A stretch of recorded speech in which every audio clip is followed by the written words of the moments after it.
June 2000 here, coming at you with a movie review of Rob Zombie's House of a Thousand Corpses, released back in 2003, starring his wife, Sheri Moon Zombie, Bill Mosley, Sid Haig, Rainn Wilson, Baron Black, Mathew McGorey, Tom Towles, and Walter Goggins. Yeah, Walter Goggins. Yeah, good cast. And this is the first Rob Zombie movie that he made. Originally, before this was ever going to be his first movie, he was actually going to be doing a third Crow movie, which turned out to be Salvation. And it was almost going to be developed back in 1998, but he heard all the stupid changes they wanted the movie to be, like not gritty, not too violent, but more like a teen flick. And oh, let's have Skeeter Ridge in it. So like he says, fuck this crap that they wanted the stupid change. So because he wanted his own vision of The Crow being a really dark and badass revenge movie, and thinking of having Scott Glenn as the Crow, which would have been cool. But all in all, I don't know if like also in Salvation there is a song by Rob Zombie, which is Living Dead Girl, which I don't know if it's a wink wink to Rob Zombie, but that's kind of like a little bit of an Easter egg wink wink that he was gonna be directing the third Crow movie. But that could have been his first movie, but he wouldn't direct his first movie until he did this movie, House of a Thousand Corpses, which originally he was gonna have this re-released by Universal Pictures because they worked on their Universal lot to film this movie, but Universal were cold feet and they didn't like that the movie was too violent and too. They were just too pricky about it. Like they thought the movie was too violent to promote it. The only um, detail that you have that it was going to be released by Universal was one of the VHS movies previews. I think it was like the Bone Collector VHS that had the teaser for House of Thousand Corpse that was going to be released by Universal, but Universal didn't want Rob Zombie's House of Thousand Corpse, so he went through a different picture companies until he sat on Lionsgate, which is already developing after they finished off their Artisan home entertainment line. But Lionsgate would be like the house that they built Saw and Hostel and Cabin Fever. But yeah, I really enjoy this movie, House of a Thousand Corpse. It's about these Firefly families that are crazy and insane motherfuckers that are crazy and funny with a twisted sense of humor. Of course, the movie starts off with the late great Sid Haig. Rest in peace, that great actor. I really like Sid Haig.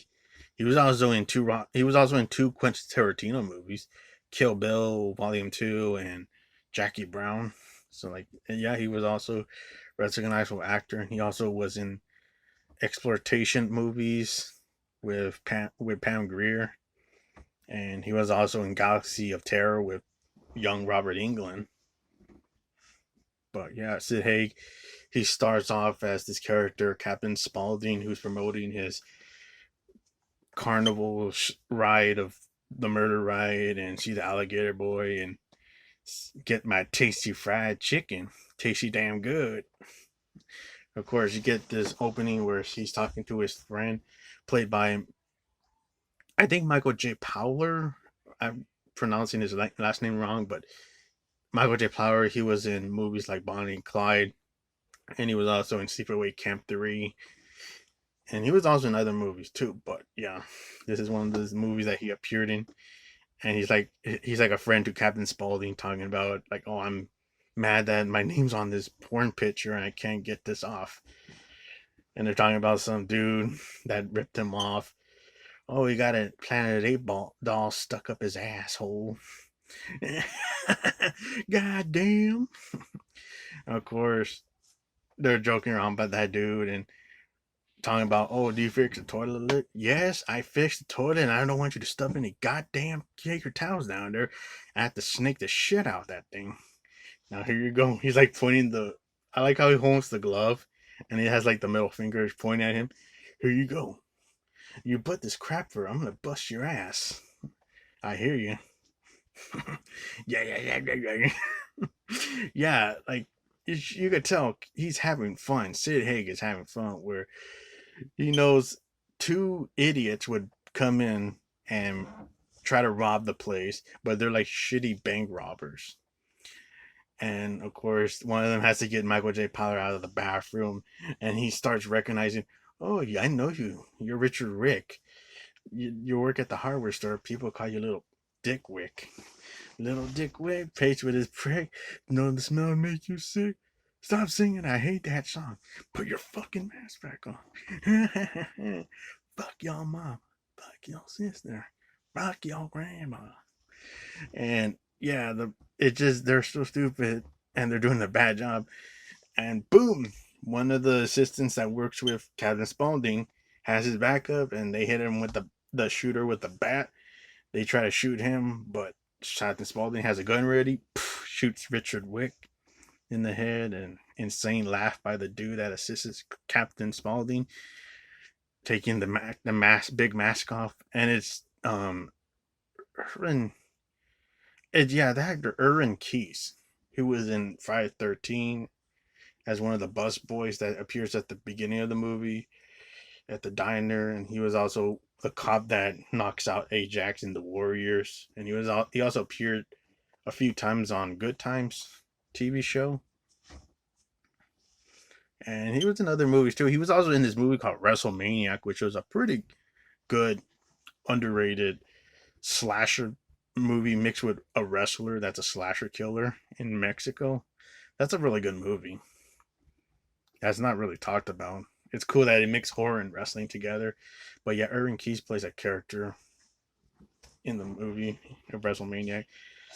And then the movie goes on about the crazy characters going on, and they meet up, and they shoot. And of course, Captain Spaulding shoot the fucker. Most of all, fuck you. Goddamn motherfucker, blowing my own damn best clown shoes. Of course, you get cool Rob Zombie music opening the movie, and then you get these characters, Jerry and Bill, and their two girlfriends. And of course, they're like shitty characters that you don't give a rat's ass about because they come off as a bunch of douchebags. Like how in South Park, where Kyle's cousin Kyle says, "I would like to be around you guys, but you guys are a bunch of douchebags." It's like a stereotype out of a catalog magazine. Yeah, like that's how I feel about these characters that you're trying to follow and trying to feel bad, but you don't really feel bad for them at all because they come off as a bunch of douchebags. And then they get the murder right about all the killers, like Ed Gein, who else?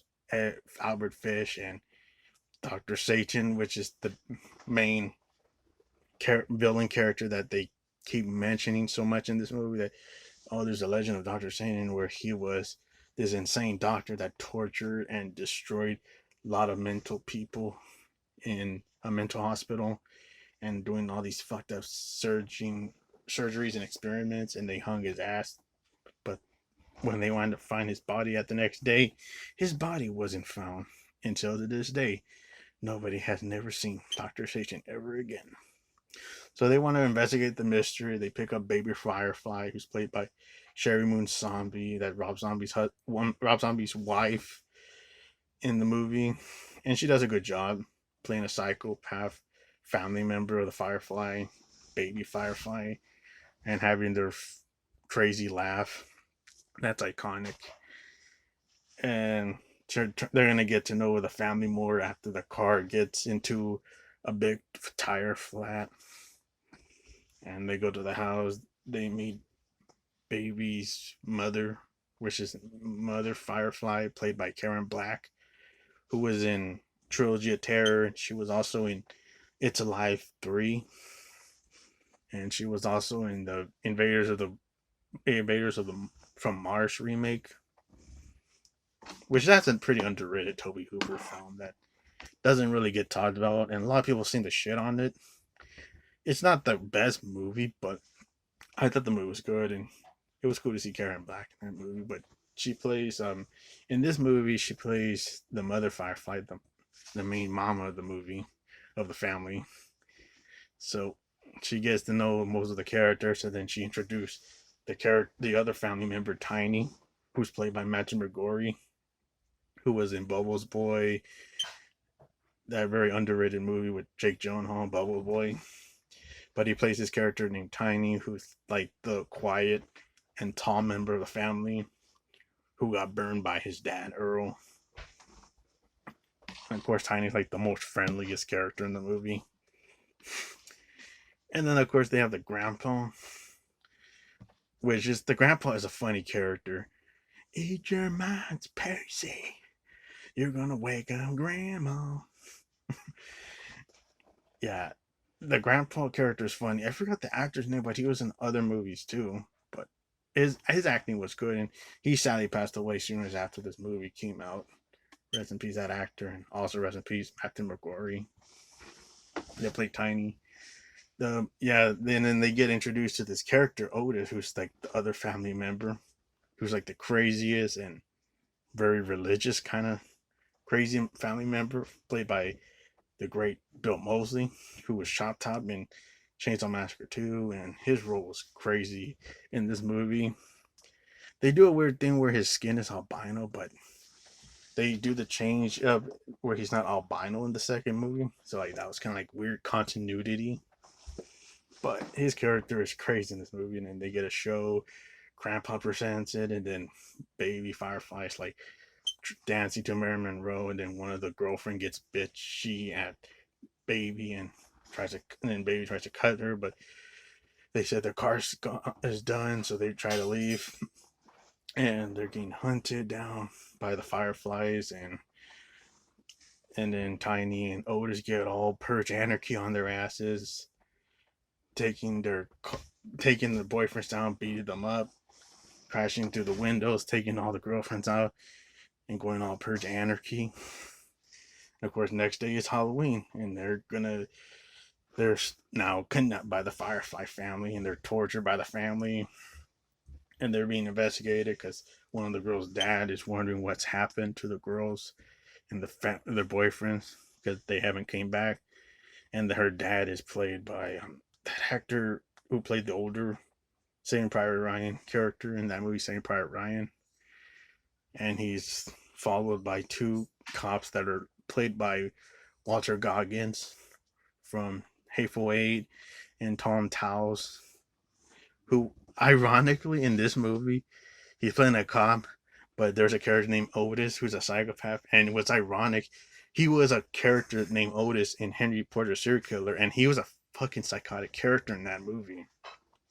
So it's ironic that he's in this movie and he's playing a good guy who's like a cop. And there's a character named Otis Firefly, and he was a character named Otis in Henry Portrait Serial Killer. So that's pretty insane and funny and ironic. But the movie goes on where they're investigating. They find a dead body in their abandoned car, and then they get to the place. Tom Towles' character gets shot by Mother Firefly. Otis shoots one of the girlfriend's dads, and then shoots Walter Goggins, and then the characters are being mistreated and tortured by the Firefly family. Baby Firefly scalping one of the boyfriend's hair off. One of the boyfriends turned into Fish Boy. Bill, played by Wayne Wilson from The Office. Fish Boy. And of course, they go on to have like this Halloween little party, scaring them and taking them to the pit where they'll go to Dr. Satan's lair. That will go on after they've been into like getting thrown into a coffin, thrown by and then zombies start coming out of the water and eating them, taking one of the boyfriends, and boom. And then the girl's left by herself. One of the girls escapes, and Baby Firefly finds her and stabs her and murders her disturbingly and crazy. And then one of the guy's girlfriend, she's wandering off trying to find her boyfriend, and She encounters a lair which bunch of red light goes on, and great cinematography by Rob Zombie. The cinematography and his filmmaking of directing is really good. The way he directs shots in the movie and the lighting with the red, the blue, all the lighting is pretty damn cool. Good job on directing the movie. His scripts are not the best. They're hit and miss, but to be like Rob Zombie scripts are much better than crappy script movies that I've seen in shit like Gutter Balls and August Underground. Like fuck those movies up their asses. To me, I'd rather watch Rob Zombie's movies a million times over those bullshit. But yeah, Rob Zombie's directing is good, and then of course she's getting into a the girlfriend of Jerry is getting into a lair which is a bunch of red lights, and she sees all these patients that are all in fucked up experiments, all stretchered, all screwed up with screws on their heads and all this fucked up experiments, and then she sees her boyfriend Jerry getting tortured, and it's Dr. Satan torturing him, his brains. And Dr. Satan has all this wires and needles around his body, and he looks all aging with a oxygen mask around him, gibbering some random shit and looking all demonic and scary looking. I kind of wish we would have saw more in Dr. Satan because it's a cool looking revelation of this character that they kept talking about in this movie. But then we see his assistant is Earl, Tiny's dad that burned him earlier in the movie. When they was talking about how Tiny got burned, Earl is this muscular dude with a big oxygen mouth mask that's on him, and has like this breathing crap that he has to breathe in. And she's chasing the Jerry's girlfriend, and meanwhile, the Firefly family are burning the one of the other girls that Baby killed. They're burning her body, and Otis is dressing all skeletony, really badass outfit and makeup on Otis. And of course, she's being chased by Earl, Jerry's girlfriend, and there's this weird disgusting part where he takes the Earl takes the mask off and he's like vomiting this brown liquid shit, which is disgusting. But that was just weird and random. But he instead tries to swing and kill Jerry's girlfriend, but he swings the wooden part of the mine shaft and he crushes him, and she makes her escape doing a descent where she comes out of the ground and she's wandering around until she sees some car going by and it's Captain Spaulding and gives her a ride to the hospital until nope, Otis is in the back seat and drugs her and she wakes up and she's in Captain Spaulding's experiment room getting all fucking tortured and scarred up like her boyfriend Jerry, and Earl's even there too, so I guess he survived that crush even though his body was there left all unconscious and crushed. But I guess he got some demon juice by Dr. Satan after he saw his dead body. But yeah, none of the victims got escaped, so they're getting told they got caught by the Firefly. And yeah, good movie. I really enjoy it. The music is also pretty good. I do like the music that opens with Rob Zombie's singing in the beginning of the film, and yeah, I thought the cast were pretty good. Sid Haig was great as Captain Spaulding. I kind of wish he was more in this movie, even though they show more of him in the second film. But I liked his performance in the first film a lot. I just wish there was more scenes with him because he stole the show. I thought the other cast were great. Bill Mosley was crazy as Otis Firefly. Sheri Moon Zombie was pretty cool and sexy as Baby Firefly.